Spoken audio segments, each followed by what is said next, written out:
So as part of the video series, this video is going to take a look at sugar maple plantation development and management. So when planting the plantation, ideal distance between trees, anywhere from 18 to 24 feet.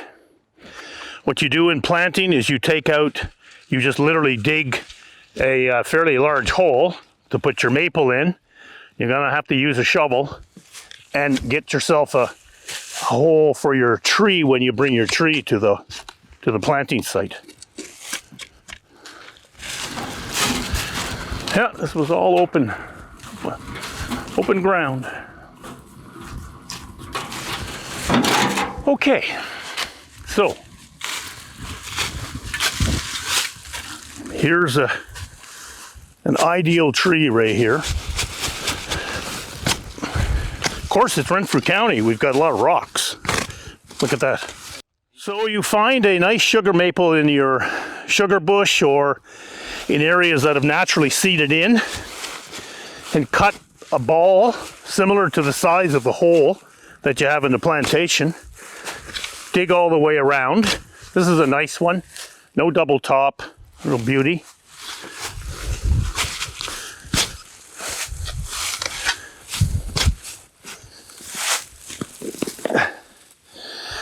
And then I put the tree in either the front end loader of the tractor or in a wheelbarrow. And I just move it 20, 30, 50 feet to the hole and plant it.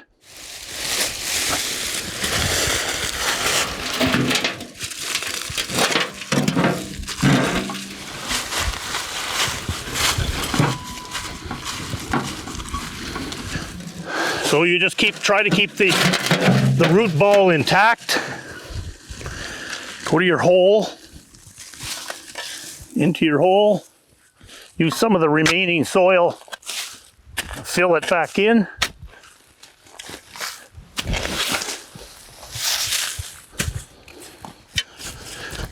Pack it well, doesn't like air in the root system. And then we're going to protect it with some guards against rodents. So this was abandoned farmland 30 years ago before we planted the trees. Strategically, you want a windbreak. Maples don't really like wind, so these red pines are planted to cut the wind to the maple plantation. So once you get it planted, prune off some of these little bottom guys, and then use some Rodent Guards or redback vole guards.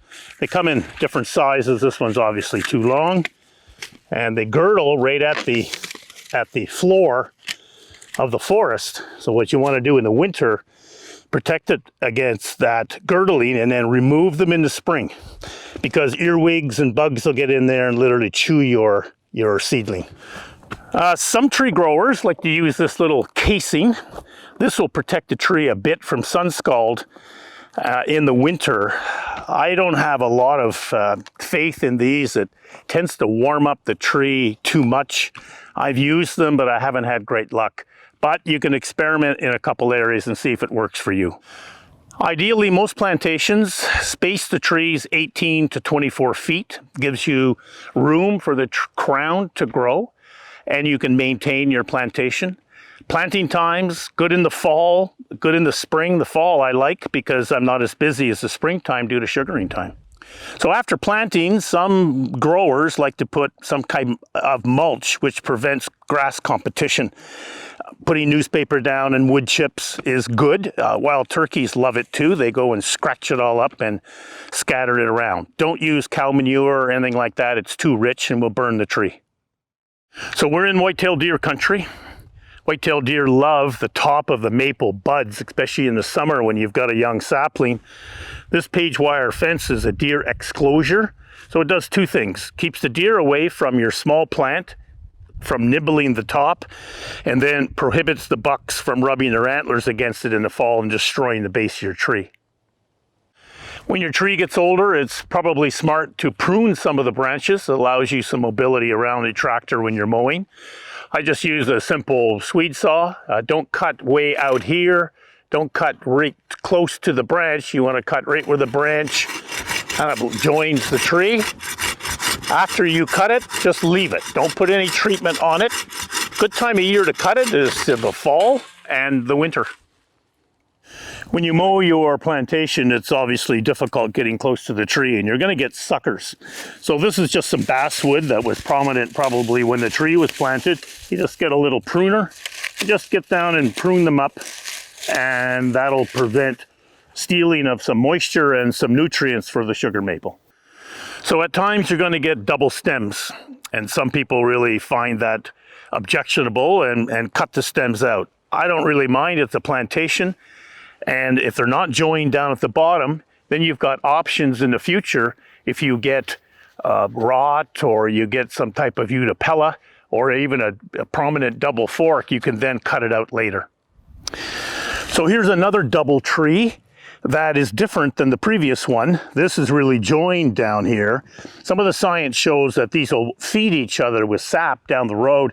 If you cut it out, sometimes my experience is that rot may set in down on the area that you cut and affect the base of the other tree. So if your double or V of your tree starts low in the tree, then pruning can occur. You can try it out. Here's one where we pruned a fairly larger branch, healing over nicely, highly unlikely that rot is going to move down into the bole of the tree.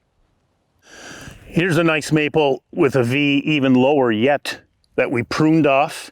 You can see the prominent healing around that area. Doesn't appear to be rotting down into the root system. So this should be successfully overgrown in probably 7 to 10 years. Because the maples are in a plantation and in the open, you're going to get branch spreading or double tops or triple tops. That's going to happen. My advice is not to worry about that. Yes, we've got a nice smaller one here that does not have a double top, so it's good and healthy, but expect that your trees are going to branch out and have double tops or triple tops, and that's okay. And an almost unavoidable factor in a plantation in the open is Sunscald.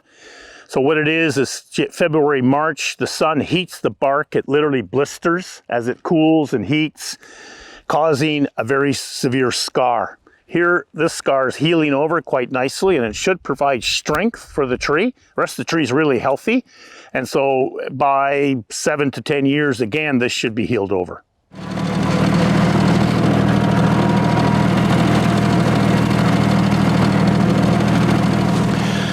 So after mowing, you can't get that close to the tree. We like to literally grass trim the vegetation around the tree. It makes it hostile for rodents because it's very clear and predators can see them.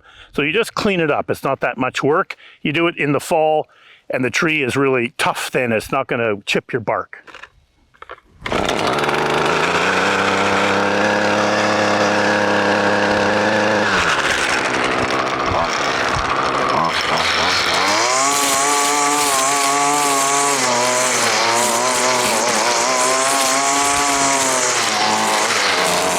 So maple plantations are some work, but you will see the results. Let's recap. Space your trees 18 to 24 feet. Give them room to grow. Protect them from deer, field mice, other rodents with exclosures and guards. Maintain the long grass and competition. If you don't have a mower like you saw in the video, you can use a lawn tractor or just use your grass trimmer. Prune the lower branches with a small pruner or this buck saw to allow your trunk to form, to allow you to maintain your plantation. We talked about the pros and cons of double trees. You'll need to make a decision yourself how aggressive you want to be with that, or to just leave them. We talked about Sunscald and its implications. Obviously, trees closer to an existing forest won't get Sunscald. Be patient with it and try to mitigate it as much as you can. And last but not least, appropriate windbreaks. Spend the energy, plant some trees to give the trees some break from the wind.